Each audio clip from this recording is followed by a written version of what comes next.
వేలాది మంది సాయి భక్తులు ఎదురు చూస్తూ ఉన్న ఘడియలు మరలా రాబోతూ ఉన్నాయి. స్వామీజీతో షిరిడి యాత్ర సెప్టెంబర్ 5 గురువారం నాడు బయలుదేరతాం. సెప్టెంబర్ 6, 7, 8 షిరిడిలో వేలాది మంది సాయి భక్తులతో ఈసారి ప్రపంచవ్యాప్తంగా ఉన్న సాయి భక్తులందరినీ కూడా మేము ఇన్వైట్ చేస్తున్నాం ఈ గొప్ప కార్యక్రమానికి.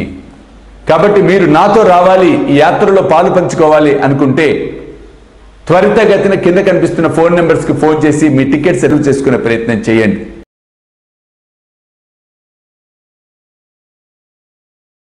అందుకే ఇక్కడ మనం చెప్పుకున్నాం, కలియుగంలో భక్త శ్రేష్ఠులైన నామదేవుడు, జానాబాయి, భక్త శ్రేష్ఠులు అందరూ నీకోసం తర్జపిస్తున్నారు బాబా. కాబట్టి దయచేసి లెమ్ము, మాకు దర్శనమిమ్మయ్యా అని మనం చెప్పుకుంటున్నాం. ఇక్కడికి 2 భూపాలీలైన 3వ భూపాలి చూద్దాం.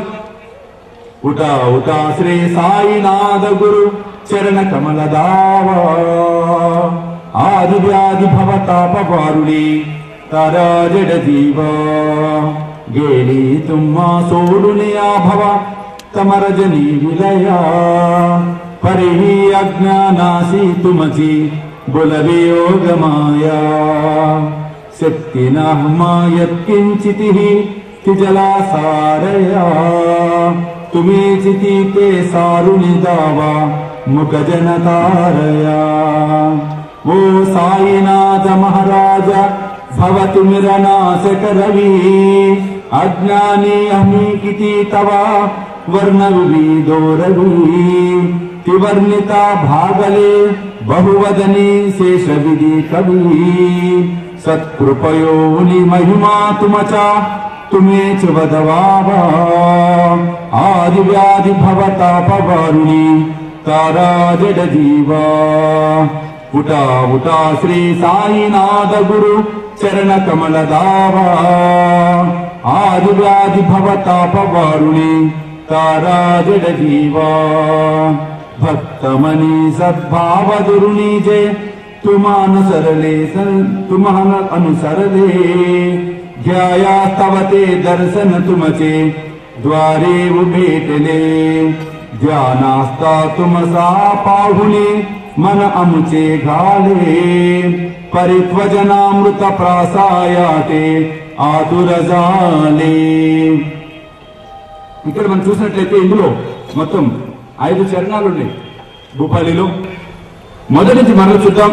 మొట్టమొదటి మనం చూసినట్లయితే ఉటా ఉటా శ్రీ సాయినాథ గురు చరణ కమల దావా ఆది వ్యాధి భవ తాపవారుని తారా జడజీవ. చాలా అద్భుతమైన శ్లోకం అండి చరణం. ప్రతి సాయి భక్తుడు మీరు ఒకవేళ కాకడ హారతి కనుక మీరు పాడుకోలేని పరిస్థితి కనుక ఉన్నట్లయితే ఈ ఒక్క భూపాలిని పాడుకున్న గొప్ప ఫలితం అనేది ఇస్తుంది. అట్లా అని చెప్పి ఘటన సభ చెప్పాడు ఏదైతే బాగుంటే మొత్తం ఎగ్గొట్టేద్దాం అనుకోకండి. మొదటి పక్షం ఉటా ఉటా శ్రీ సాయినాథ గురు చరణ కమల దావా ఆది వ్యాధి భవ తాపవారుని తారా జడజీవ. లెమ్ము లెమ్ము ఓ సాయినాథ, నీ పవిత్రమైనటువంటి చరణములను మాకు దర్శనమిమ్ము. చెప్పుకుంటున్నాం, బాబాని అర్థమిస్తున్నాం. దేనికదా ఆది వ్యాధి భవ తాపవారుని తారా జడజీవ. లెమ్ము లెమ్ము ఓ సాయినాథ, నీ పవిత్రమైనటువంటి చరణములను మాకు దర్శనమిమ్ము. ఎందుకు అంటే ఆది వ్యాధులను దూరం చేస్తూ అజ్ఞానమైనటువంటి జడత్వంలో ఉన్న మాకు జ్ఞానాన్ని ప్రసాదించు.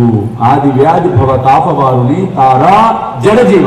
ఆ జడత్వం అనేది పోతుందట ఎప్పుడు పవిత్రమైనటువంటి పరబ్రహ్మ స్వరూపుడు యొక్క పాదాలను మనం దర్శించుకున్నప్పుడు, స్పర్శించుకున్నప్పుడు తప్పకుండా మనలో ఉన్న జడత్వం అనేది తొలగిపోతుంది. ఇక్కడ ఆకలితో ఉన్నవాడికి పట్టడన్నం పెడితే నాకు చెందుతుంది అని సాయి మనందరికీ సాయి సచ్చరిత్ర ద్వారా తెలియచెప్పడం అనేది జరిగింది. కాబట్టి పట్టడన్నం అనేది కాదు, కడుపు నిండా ఆకలితో ఉన్న వారికి భోజనం పెట్టే కార్యక్రమమే శ్రీ సాయి భోజన్.